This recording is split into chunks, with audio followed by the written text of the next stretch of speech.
Assalamu alaikum dear students, I am your teacher, Professor G.M. Babur, Head of Department Punjab Group of Colleges Sialkot। आज हम पढ़ने जा रहे हैं osmoregulation in plants।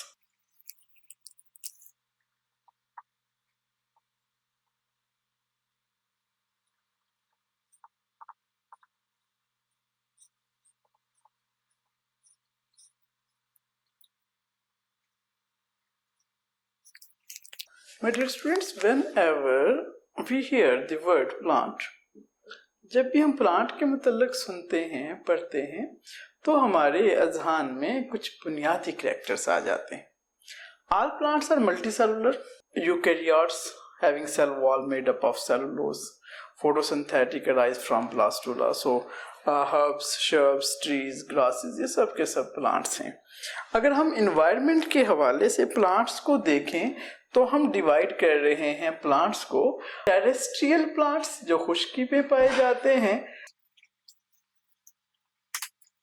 अगर हम प्लांट्स को देखें तो हम प्लांट्स को एनवायरनमेंट के हवाले से तकसीम करते हैं कि some plants are terrestrial plants जो खुश्की पे पाए जाते हैं and other are aquatic plants. ये एनवायरनमेंट्स के लिहाज से हमने पौधों को कैटेगराइज किया। टेरेस्ट्रियल प्लांट्स फिर दो तरह के हो सकते हैं। कुछ ऐसे हैं कि जिनको moderate supply of water available होता है, इनको बेटा हम मेसोफाइट्स कहते हैं। और कुछ ऐसे प्लांट्स भी हैं कि जिनको पानी कदरे मुश्किल से मुयस्सर होता है, इनको हम xerophytes कहते हैं। इनके अलावा भी प्लांट्स की बहुत सी अक़साम हो सकती हैं, जैसे हैलोफाइट्स, हैलोफाइट्स जो हैं वो एसिडिक एनवायरनमेंट में पाए जाते हैं। इस तरह से और भी कुछ एग्जांपल्स हैं, लेकिन हमारे आज के आर्टिकल में जिसमें हमने ऑस्मोरेगुलेशन इन प्लांट्स का तज़किरा करना है, इन दो एनवायरनमेंट्स को जहाँ पे मॉडरेट सप्लाई ऑफ वाटर है और रिस्ट्रिक्टेड सप्लाई ऑफ या सेवियरली रिस्ट्रिक्टेड सप्लाई ऑफ वाटर है, उसको हम xerophytes कहते हैं। एक्वेटिक प्लांट्स को बेटा हम हाइड्रोफाइट्स कहते हैं। एक बात हमारे सामने आ गई कि प्लांट्स के लिए वर्ड हम फाइटा या फाइट बकसरत इस्तेमाल कर रहे होते हैं। अब सवाल ये पैदा होता है कि वाटर एंड सल्यूट कंसंट्रेशन को ऑस्मोरेगुलेशन के हवाले से प्लांट्स किस तरह से प्लांट्स ने अपने अंदर अडेप्टेशंस की हैं, वो हम देखने जा रहे हैं। माय डियर स्टूडेंट्स, हम स्टार्ट करने जा रहे हैं अवेलेबिलिटी ऑफ वाटर के हवाले से। अबंडेंट सप्लाई ऑफ वाटर, जहाँ पानी बहुत ज़्यादा मुयस्सर है, ऐसे पौधों ने अपने आप को कैसे अडेप्ट किया बदलते हुए एनवायरनमेंट में। So we start with hydrophytes.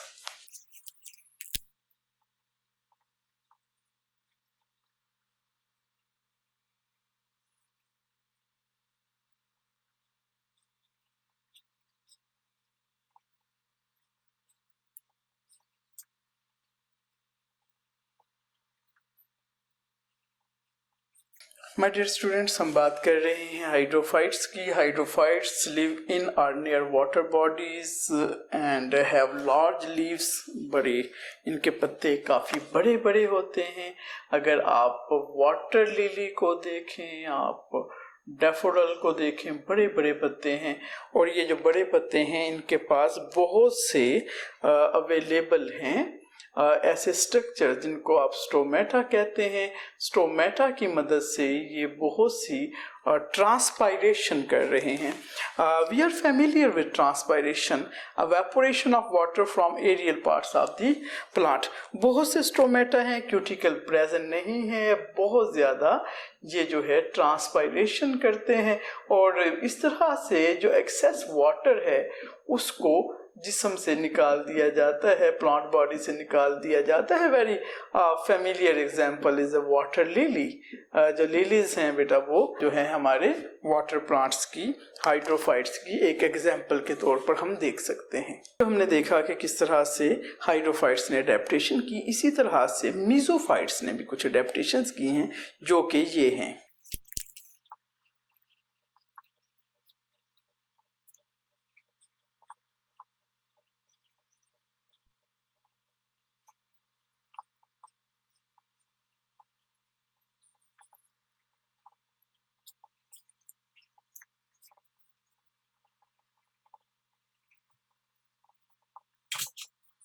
So my dear students, mesophytes are the plants which are grow in the area having moderate supply of water. जहाँ पानी मुनासिब मिकदार में मौजूद होता है वहाँ पे उगते हैं। इनके पत्ते अमूमन छोटे होते हैं और छोटे पत्तों के अलावा इनके पत्तों के नीचे वाली सतह पर यानी कि लोअर एपिडर्मिस में क्यूटिकल होते हैं, अपर एपिडर्मिस में क्यूटिकल नहीं होते। Well familiar example is Rosa indica. Rosa indica के अलावा बेटा आप एग्जाम्पल्स में देख सकते हैं मैंगो ट्री है, ब्रासिका कंपेस्ट्रस है। तो ये ऐसे पौधे हैं जहाँ पे जिन्होंने अपने आप को अडेप्ट किया मॉडरेट सप्लाई ऑफ वाटर के हवाले से। अगर पानी मुयस्सर है, sufficient amount of water available है तो बेटा ट्रांसपायरेशन होगी। अगर पानी मुयस्सर नहीं है, कम हो गया है, तो ट्रांसपायरेशन को रोक दिया जाएगा। पत्तों का सरफेस एरिया कम हो गया।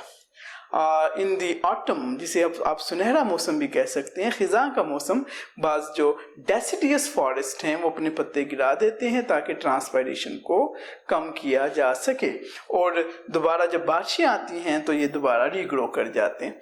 सो mesophyte have small leaves having cuticle. When supply of water is sufficient, evaporation or transpiration is more. In restricted supply of water, stops transpiration. तो ये थी एडेप्टेशंस मेसोफाइट्स की। एग्जांपल्स में मैंगो ट्री है, शीशियो बर्गा या शीशम है, इसमें हमारे पास रोजा इंडिका है and many others. And at the last but not least we are learning about xerophytes। ऐसे पौधे जो सहराओं में पाए जाते हैं, जो सवियरली अनसफिशिएंट सप्लाई ऑफ वाटर में पाए जाते हैं, जहाँ पे पानी मुयस्सर बहुत कम होता है या साल के किसी एक खास टाइम में वहाँ पे पानी होता है बारिश की सूरत में, अदरवाइज वहाँ पे पानी नहीं होता। तो xerophyte ने अपने आप को कैसे ढाला, कैसे अडेप्ट किया, बदलते हुए माहौल में अपने आप को किस तरह से उन्होंने एडजस्ट किया कि आज वो हमारे यहाँ बेहतरीन पौधों की एग्जाम्पल हैं जो वाटर शॉर्टेज को बर्दाश्त करते हैं।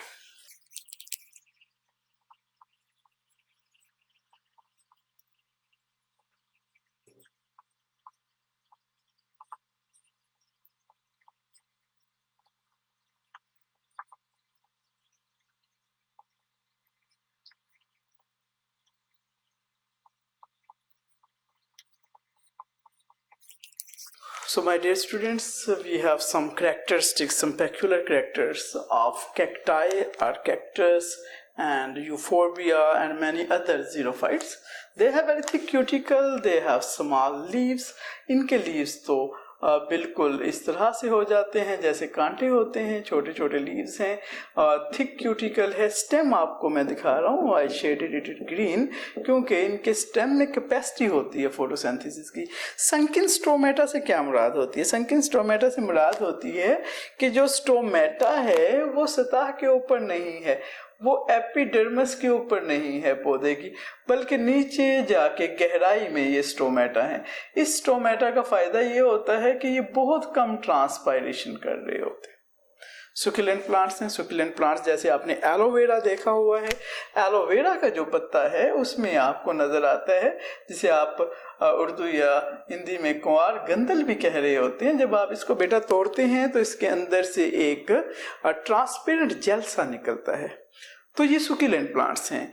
ये अपने उस मौसम में जब हल्की फुल्की बारिश हो या थोड़ा बहुत पानी मैसर हो तो ये पानी को स्टोर कर लेते हैं और बवक्ते ज़रूरत इस्तेमाल करते हैं। These adopt wonderful. ये जो पौधे हैं इन्होंने कमाल के तरीके से अपने आप को अडेप्ट किया है और ड्राइएस्ट सीजन में पत्ते बिल्कुल गिरा देते हैं और इनके जो स्टेम हैं वो फोटोसिंथेटिक भी होते हैं। इनकी जो रूट्स हैं वो डीप होती हैं और वो कहीं दूर दराज गहराइयों से भी पानी को ऑब्जॉर्ब करने की कैपेसिटी रखते हैं। So my dear students, we learn about osmoregulation in plants, जिसमें हमने देखा कि प्लांट्स 3 तरह के हैं। एक को हमने कहा कि these are the hydrophytes live in water or near water. Other are mesophytes with restricted supply of water and with xerophyte with no supply of water are very severely restricted supply of water. So they change their self. और ये ऐसा नहीं कि ये हफ्ते महीने की या सालों की बात हो। My dear students, it take millions and millions of years in the process of evolution. Thank you very much.